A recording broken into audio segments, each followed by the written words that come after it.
host, Heather Ashley, and welcome to another episode of Women of Her Story, a podcast dedicated to celebrating women who have made or are making their mark on our society.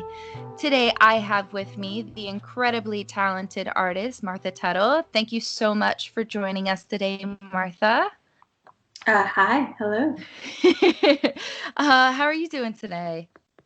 Yeah, I'm okay, given everything. It's Yeah.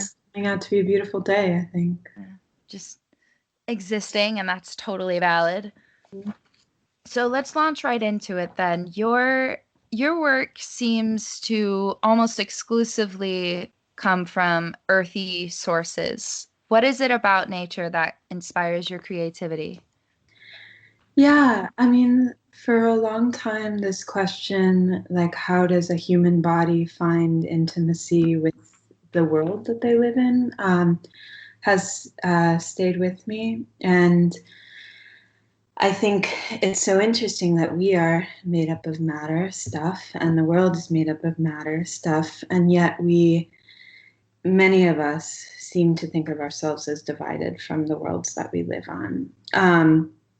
And this question of intimacy, which I do think in a broader sense really means integration, drives a lot of my material decisions and practice decisions. And so working with materials that I already feel a kinship with, maybe the sheep bodies, silk, stone, and then designing processes or choosing processes that allow me to spend a lot of time in a physically connected way. So those are spinning, weaving, grinding pigments. To me, that's kind of a way to allow just my matter to intermingle with the matter that I choose. I also think that that question of intimacy with one's surroundings is at its core an ecological question. And so I do view my practice as ecologically driven. And while I don't think that any materials are outside of that hemisphere, and I think that as my practice expands, maybe bringing in things that we don't necessarily associate as natural, such as plastic. Plastic is obviously natural. Will be interesting, but at least in this beginning part of my life, forming those bonds is I feel like the best way to find my way into that conversation. What would you describe your style of art as? Yeah. So what I think most people have seen of the work that I've made are canvases that hang on the wall.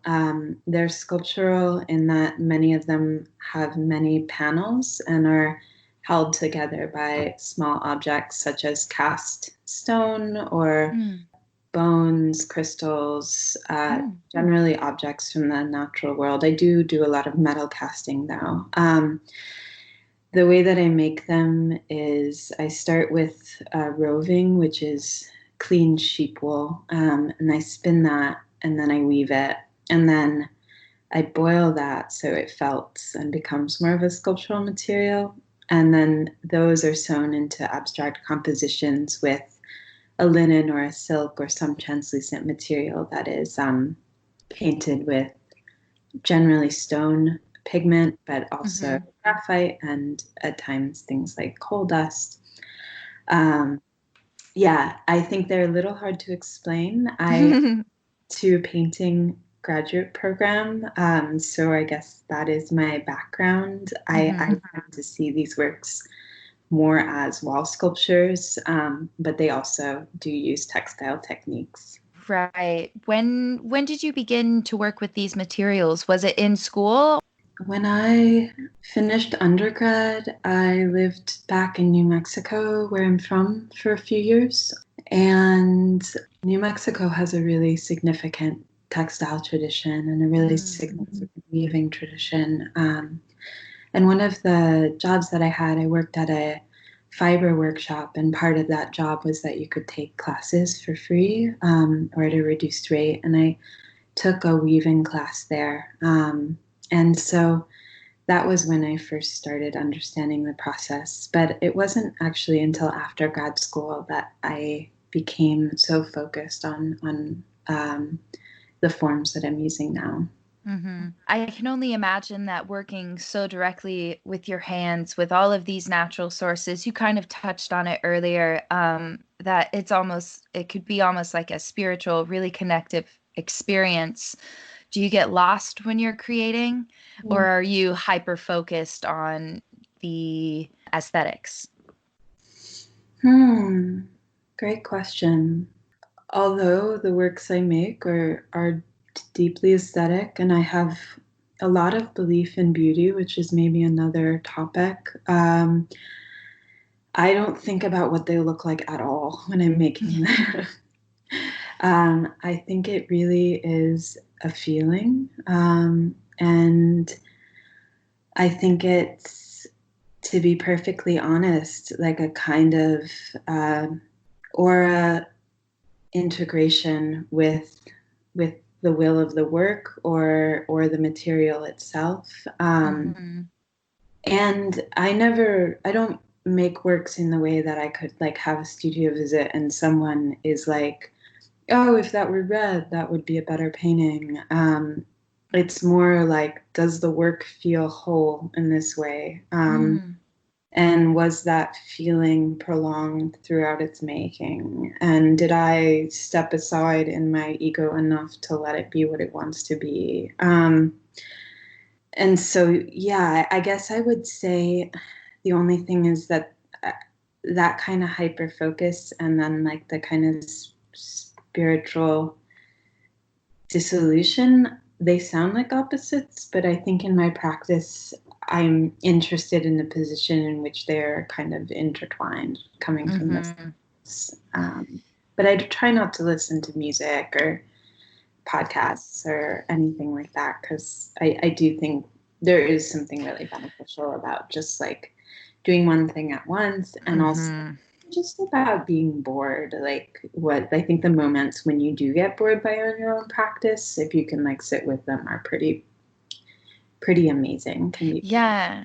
Especially, I feel like music is such an outside influence to even when you're not creating anything. If you're in a really, really good mood and you're walking down the street and then a sad song comes on your iPod, you're it's gonna affect your mood. So I can see how listening to music or listening to a podcast would affect your um, creating process. I hadn't thought about that. That's so interesting. yeah. Well, I think like I mean, a body has electricity all the time, and a body has a rhythm. And even I love that when people sing together, their heartbeats synchronize because we are so hyper able to attune to our surroundings. Hmm. And I guess I'm kind of interested in, even if it's a fantasy, even if it's psychosomatic, like tuning to the material that I'm working with. And Hmm. you're absolutely right about music. Like if I go on a run and I play like happy, good beat music, I run faster. And I guess I want to avoid that when I'm making. Yeah, those outside influences. So, speaking of the creative process, what is it like when you decide to start a new piece of work? Do you block it out, or do you just kind of look at what you've got in your studio available to you and go from there? I start with reading a lot of books. Generally, each body of work comes from a place of thinking, even if that might not be readily evident in the final pieces. It focuses me.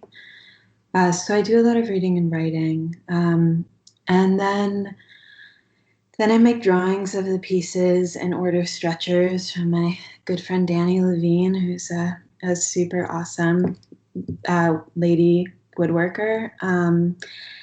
And then then I make the materials, and I tend to have a general idea of what a work will look like.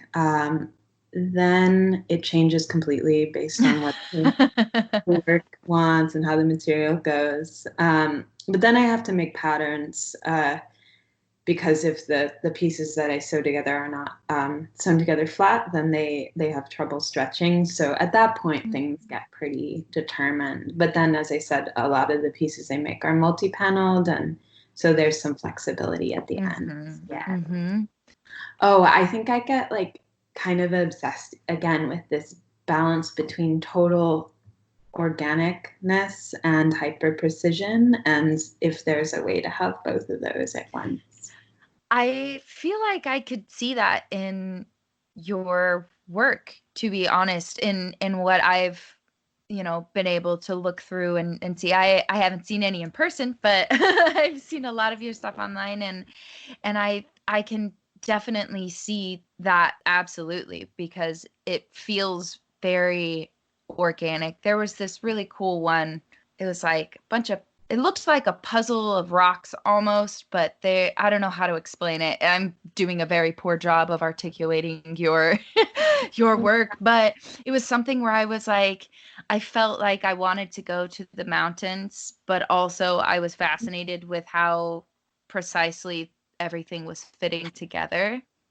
So it is coming across absolutely in what you're trying to give.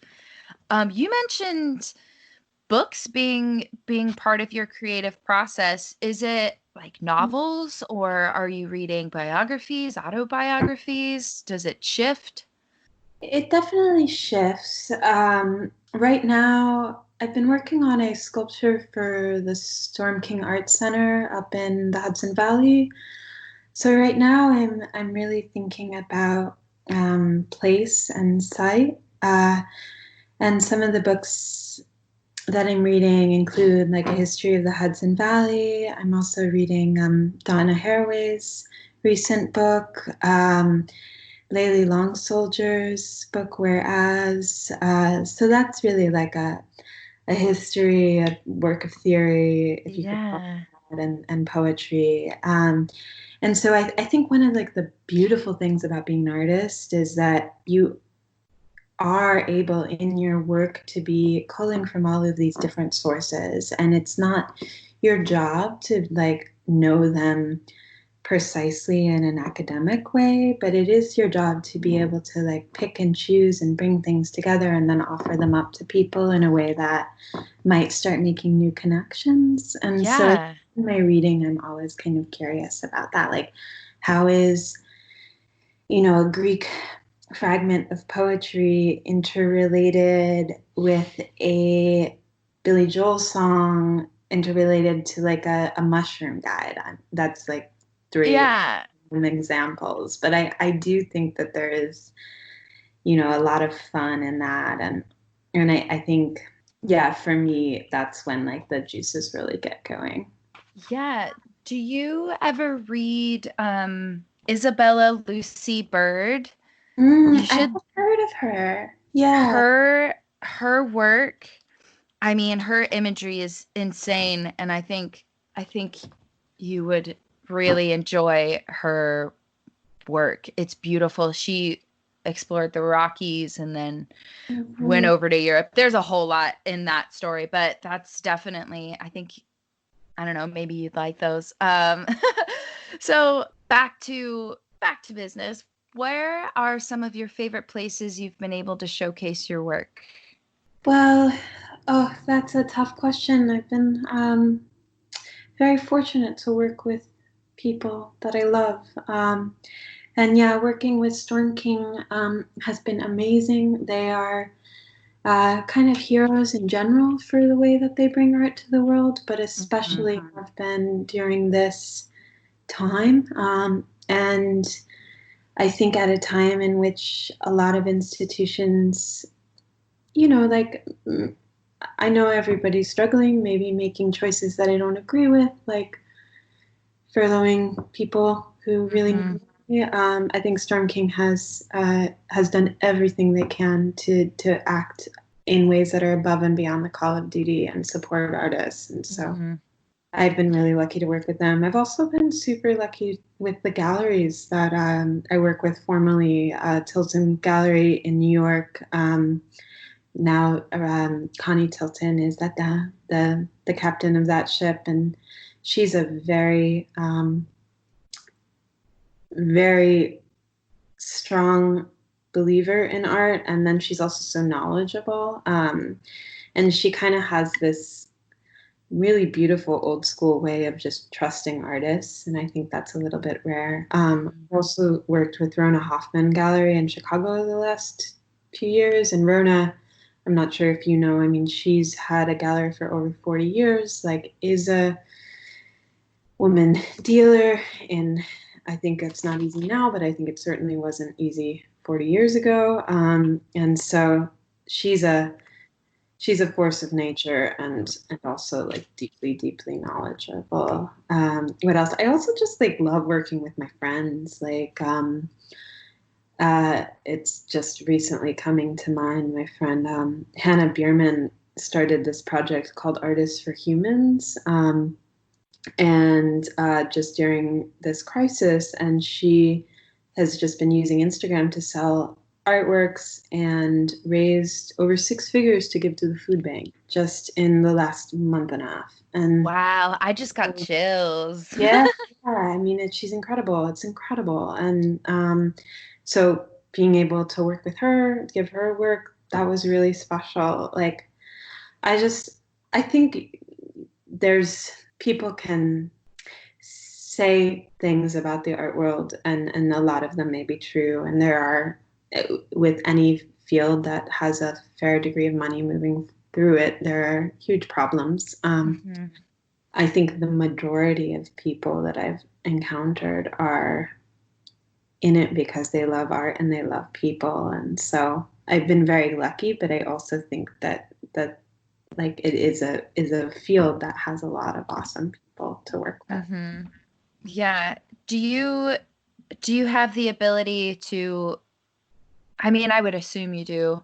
It sounds like you choose who you want to work with, and you're not going to put yourself in a situation where you're unhappy and you're feeling repressed or feeling like you're not being heard. So do you have the ability to choose where these things are going up and who you're working with, or do you sometimes have to bite the bullet and deal with poopiness? Learning, trying. I think there's this really hard myth, especially among MFA students, that like if you don't find kind of instant success, then it's over for you. And I think that gets thrown around and makes people, myself included, feel like, well, I know that this person is not somebody I believe in, but I, want to survive. I want to do this, so maybe I should make this decision. And I guess I don't think that's true. I think that for very few people who find success right after grad school, do they continue and have a long career.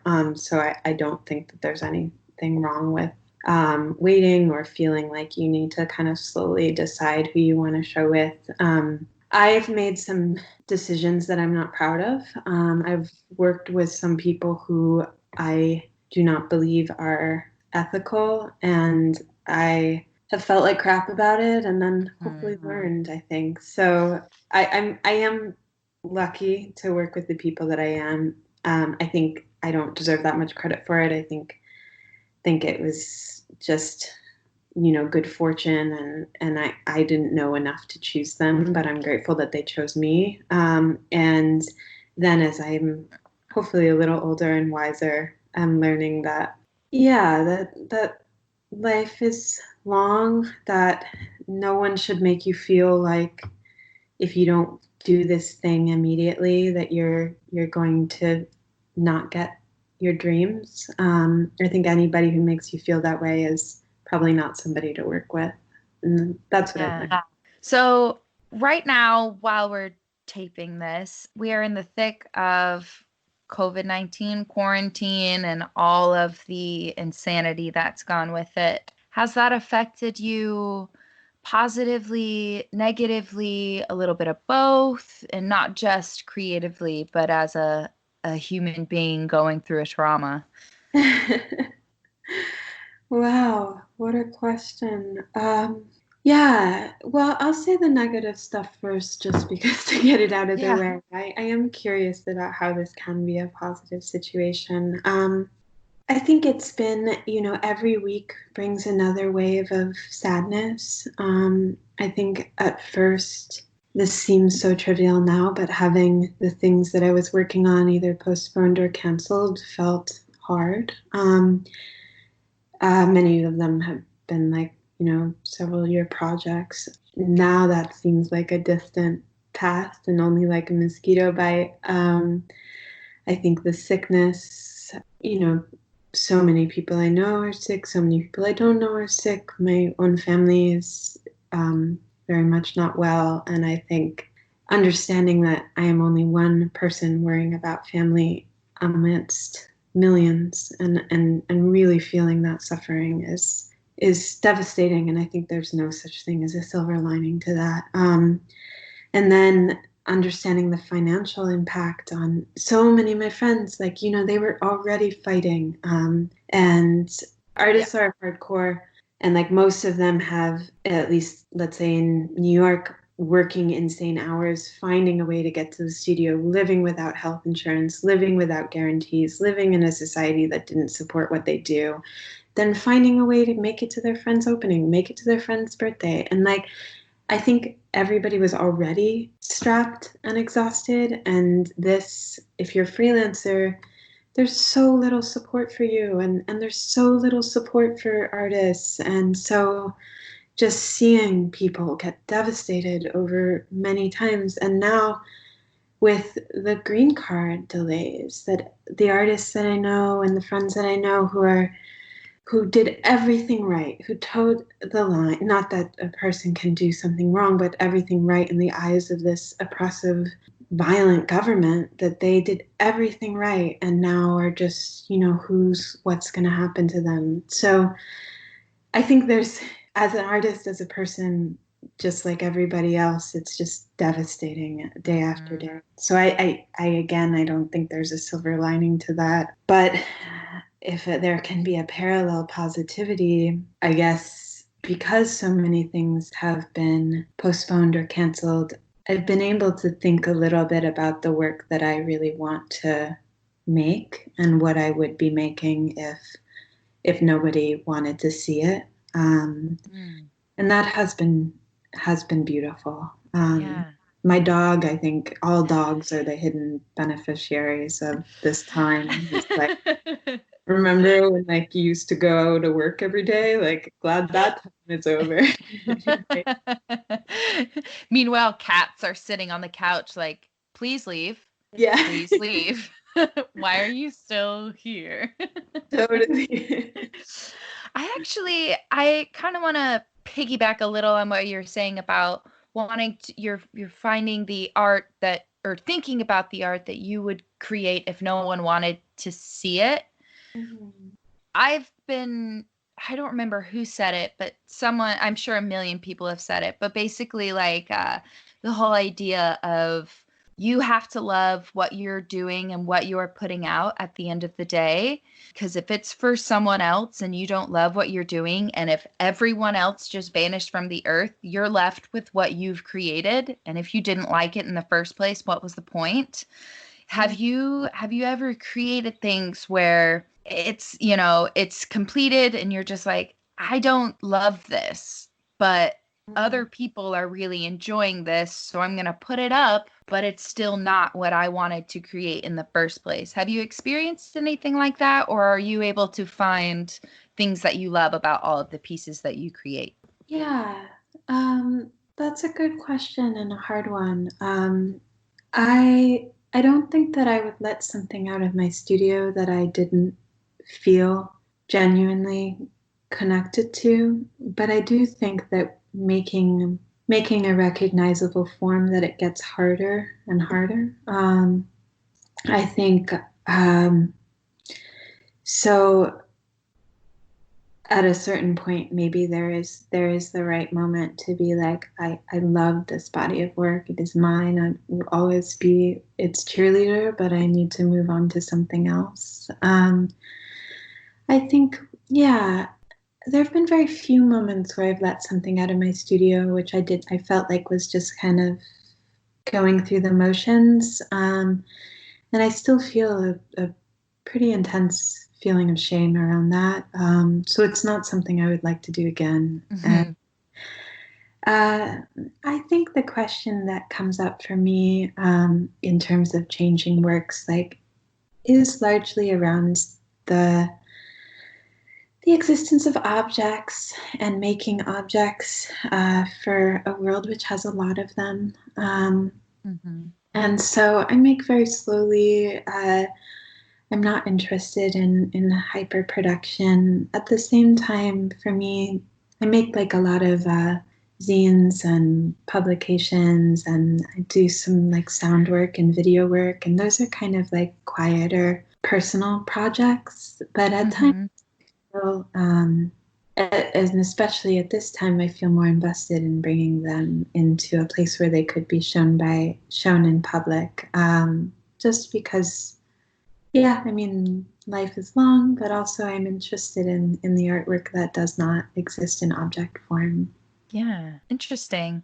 Did you always know you wanted to be an artist? I did not, no. I went to college originally thinking I would go into medicine. I Mm. worked as a EMT for 4 years in college. I went to Bard College and they had like a student medic program. And but I think I decided to be an art major relatively soon.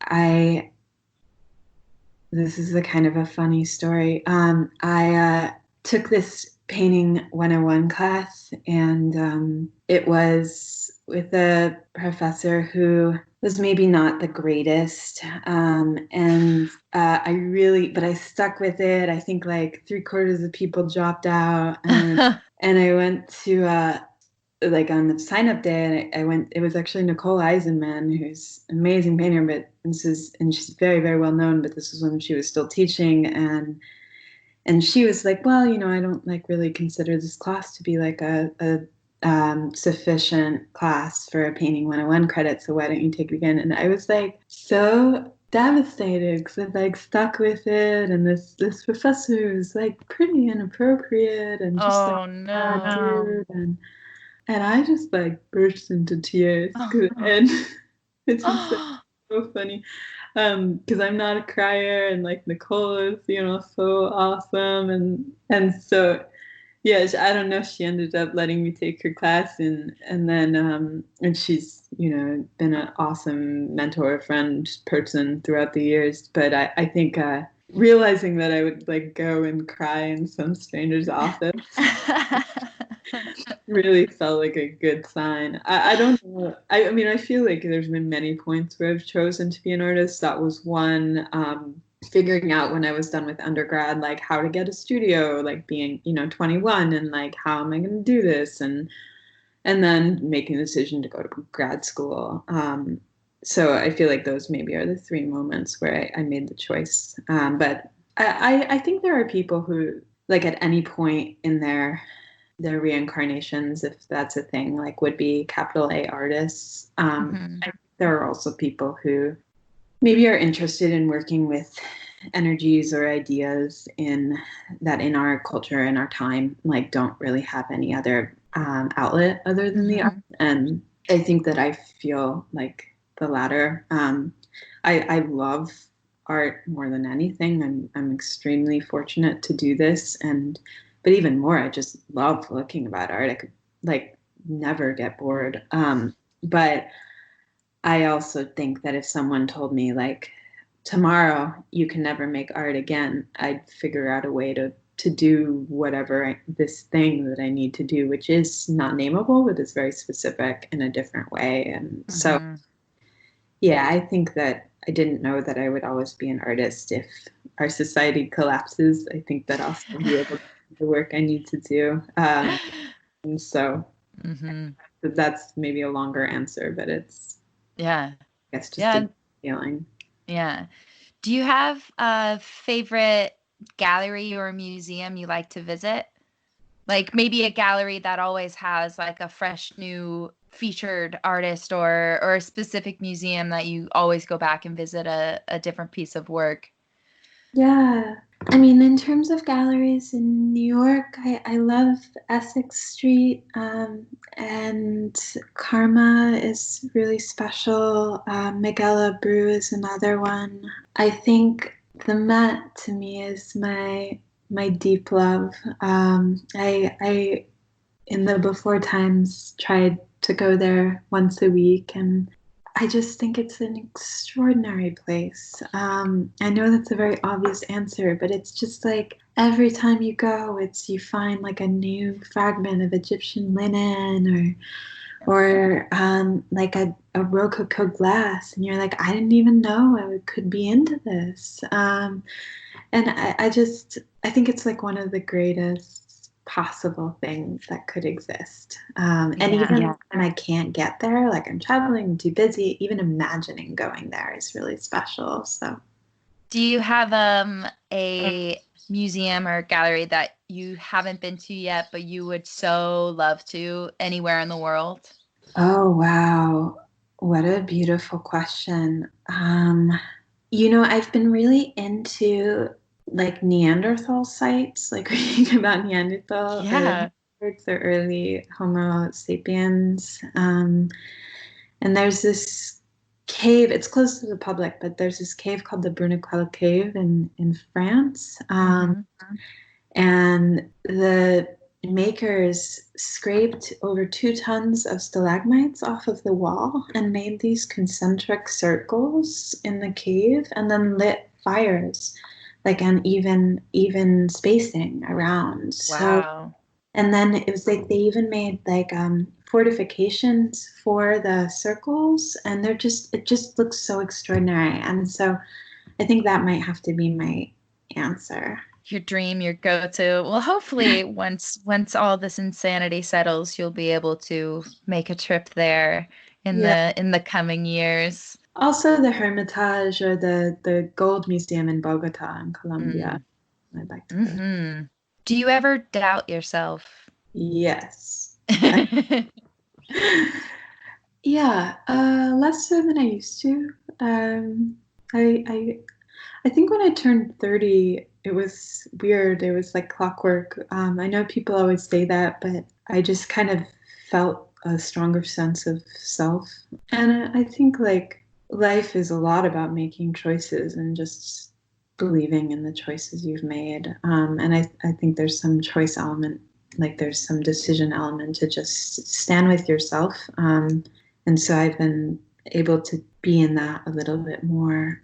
Yeah, I guess like this is like, how they describe people with super fragile egos, but I like both feel like total confidence and total insecurity all the time. Mm, And I so, relate to that. yeah, yeah, but I don't doubt myself when I've done the best I can. Mm, Then, what else can you do? But I think one thing that I've learned that if I like overcommit to things or I'm just like insanely tired and busy, I can't do the best I can. So I've learned that taking on fewer things and giving them more focus allows me to doubt myself less.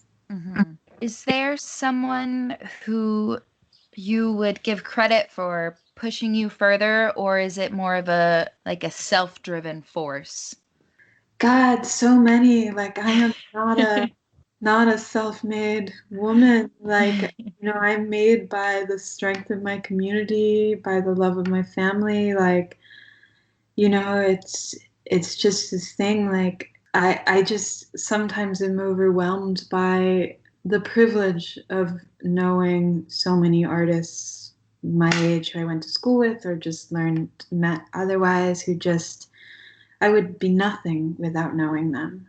A friend of mine, Elisa, is like who I went to grad school with, is so clear about what she wants, so tough when it's necessary, so smart, so kind when it's necessary. Other artists, a more recent friend, Jessie Chun, who's an incredible artist, like has also been someone who's just really, really grown my work this year. I think older artists that I've known, Pat Steer, who I've had the privilege to work with and consider a friend, and then Connie Tilton and Tilton Gallery, Rona. Yeah, I mean, just I wish I could take more credit, but I do it on my own, and then I'm kind of propped up by the people I've been privileged to know, and then I mean, ultimately, it's like you know, cheesy answer, but my parents, specifically my mom, she's like one, tough cookie, and just is at once my biggest critic and my biggest cheerleader. And if I come home and I'm like, it's so hard or whatever, she just says like, life is hard, buck up. And I love that.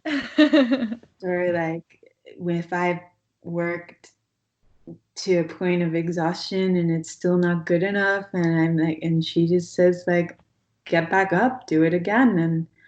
And I think having grown up with that level of high standards combined with like unconditional love has given me a backbone and a strength that I wouldn't have had without my mom and my dad too, but my dad is maybe gentler. I was gonna say, is he more like great work, and it's just like a stick figure? You're like, he just supports it all, loves it. Yeah. Do you have any advice for someone who is wanting to explore working with new materials in their own artwork that are outside of maybe what they thought was possible in, maybe they're just working with oils or pencil for all that matters? Yeah. The thing that's helped me is like to make 10 of any new thing that you do.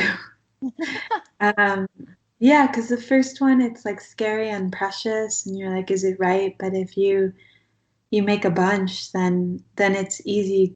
It's a way of, I think, self-teaching, but it's also a way to just kind of like feel your flow, what works for you, and to be able to have context to decide like what you're interested in. Yeah, so I would say that. I would say like thanks to the internet, there's a tremendous amount of resources, pretty much about anything you could possibly want to know. But I also think like people like are the greatest resource, and in my experience have been like incredibly awesome in offering up their wisdom. So I think if you live in maybe anywhere you live, if there's someone working with metals or someone working with textiles, like that, they're probably the people who are easiest to talk to and maybe sign up for class or just volunteer or something.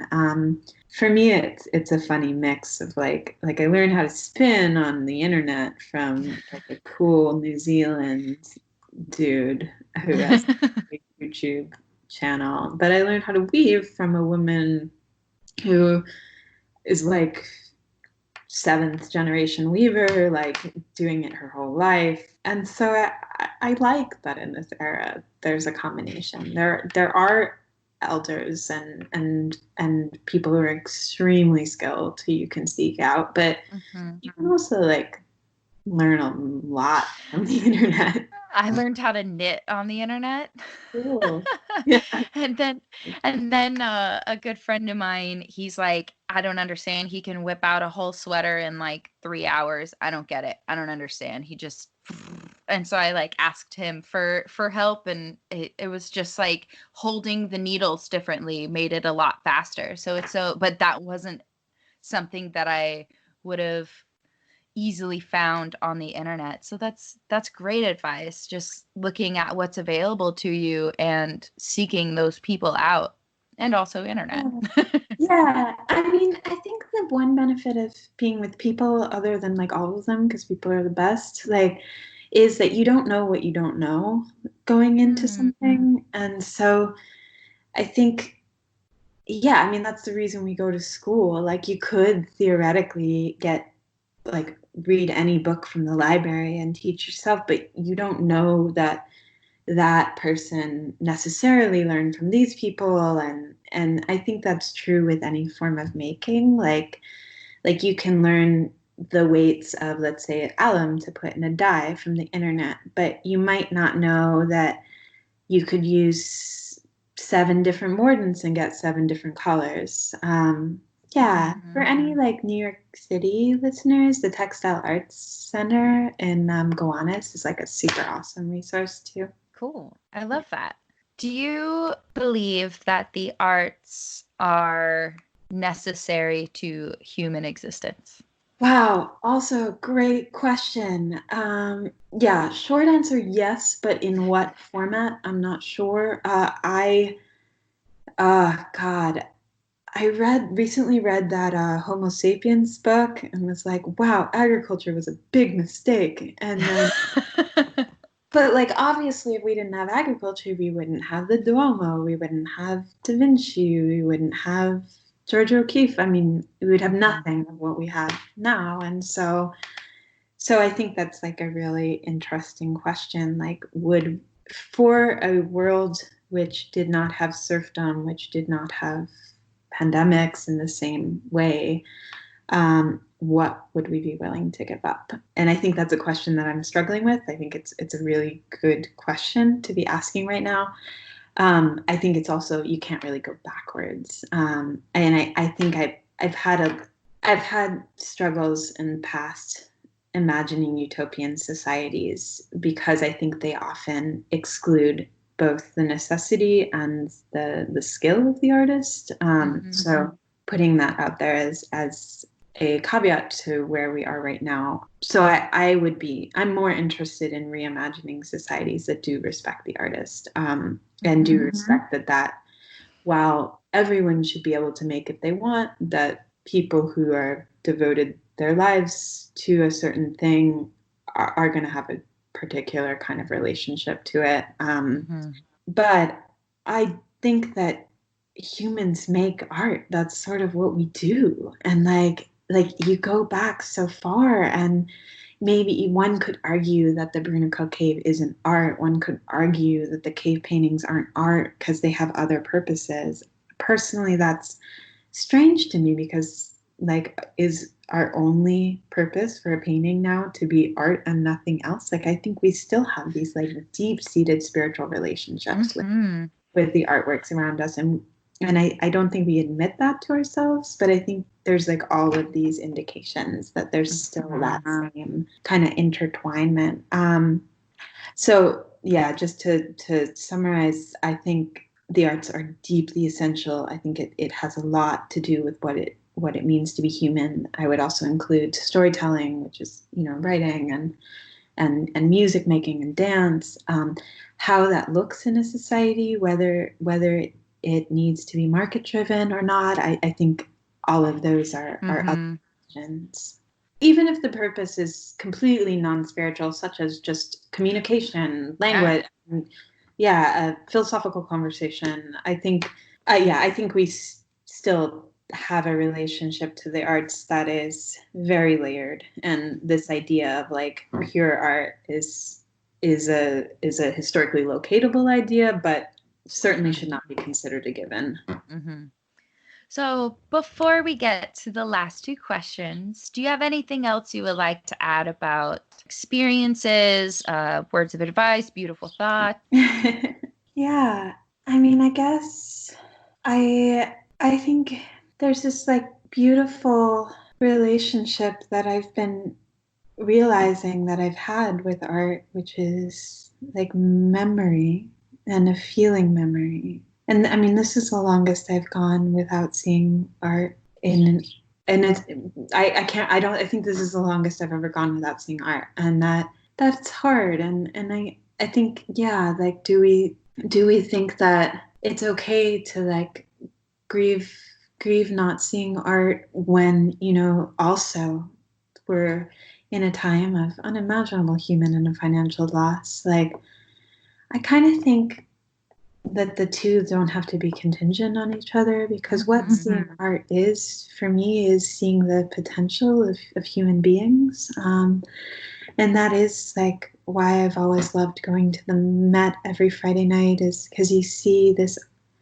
object and maybe you've had like a really hard week, and maybe people didn't act in a way that you wish they had. Maybe you didn't act in the way that you wish they had. And then you see a sculpture or anything really, and it's like, oh my God, like people are so capable and so profound, and their will to survive and their will to make beautiful things amidst unimaginably difficult circumstances is very old, and I think genetically intertwined with what it means to be human. And so I think missing art and remembering art and thinking about it, and maybe sharing your memory of it with others, like I think that that's actually like become this really beautiful way of just remembering again how deep human beings can be, as well as problematic. So maybe that's the only other side thing. That's beautiful. Such an interesting articulation of, I feel like, what everyone is feeling. I haven't heard anyone articulate it so eloquently. It encompasses a lot of both feeling grief and then feeling silly for feeling grief for things that seem inconsequent. Wow, words are hard. Inconsequential, quote unquote, but they are necessary and a whole part of who we are as people. So it's okay to grieve them and then take into consideration everything else that is still happening. That's really beautiful. To lighten things up a little, I ask the same last two questions to everyone who comes through the podcast. The first is, what is your second favorite color? My second favorite color, blue. Blue. What kind of blue? I guess, yeah, like a pale blue on the greener side. Yeah. Oh, like kind of almost seafoamy, but a little more blue than Yeah, seafoam. like celadon, maybe I would say. Why do you like that color? I don't know, it's pretty. It makes me feel good. Makes you feel good. That's valid. That's a totally good reason to like that color. Yeah. And lastly, what, in your opinion, is the best part of being a woman? I thought a lot about this question when you sent them, and maybe for a slightly controversial answer, I this is also like very, very privileged to have the mom that I do, but she always said when I was growing up, like, it's not the worst thing to have to work harder and have to be better. And I kind of agree with that. I think, my generation, it doesn't hold a candle to what previous generations have done. And also the pressure that they've taken off of our shoulders is very notable. But I still feel that I feel the pressure, whether it's real or imaginary, to be talented, smart, kind, hardworking, present, still make dinner, still keep my house clean, show up for friends' things, be a good daughter, be the best artist that I can imagine, and not show a work that isn't good. And I think that I feel a lot of those pressures because of a gendered relationship. I still do feel that women have access, but I think the level of the standard that they're asked to show up to is higher. And, I haven't felt like it's okay to stay in bed past 7 a.m. in years, just because it's like, I realized I believe in that I have to work harder. And it is not really, there isn't that much space to rest. But I have worked harder and I have gotten better, and I can't say I regret that. I'm glad I'm better. So A blessing in disguise. Part of being a woman. The other thing is just, I feel like often dismissed, less so now because it's less culturally acceptable. But even when I was in grad school 5 years ago, my work was so often called precious, which to me is a gendered term. Yeah. And to learn how to be okay with being dismissed and like, let it roll off your shoulders, and then to like fight harder is not the worst thing in the world.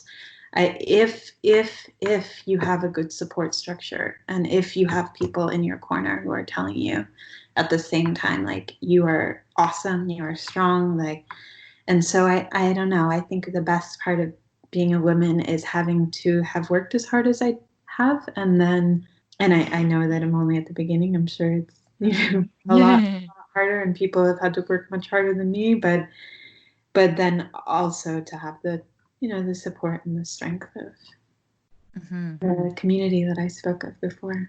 Yeah. Well, thank you so much for joining us today, Martha. I can't wait to see more of your work. Your voice is so soothing. I'm like hypnotized. Well, it's a pleasure to talk with you, and thank you for these thought-provoking questions. Of course. And thank you, listeners, for tuning in again.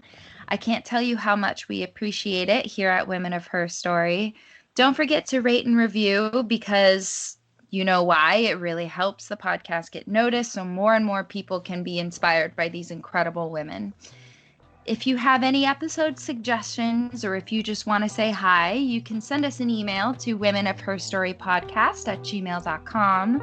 You can follow us on Instagram at Women of Her Story Podcast. And until next week, be safe, stay healthy, and show the world what you're made of.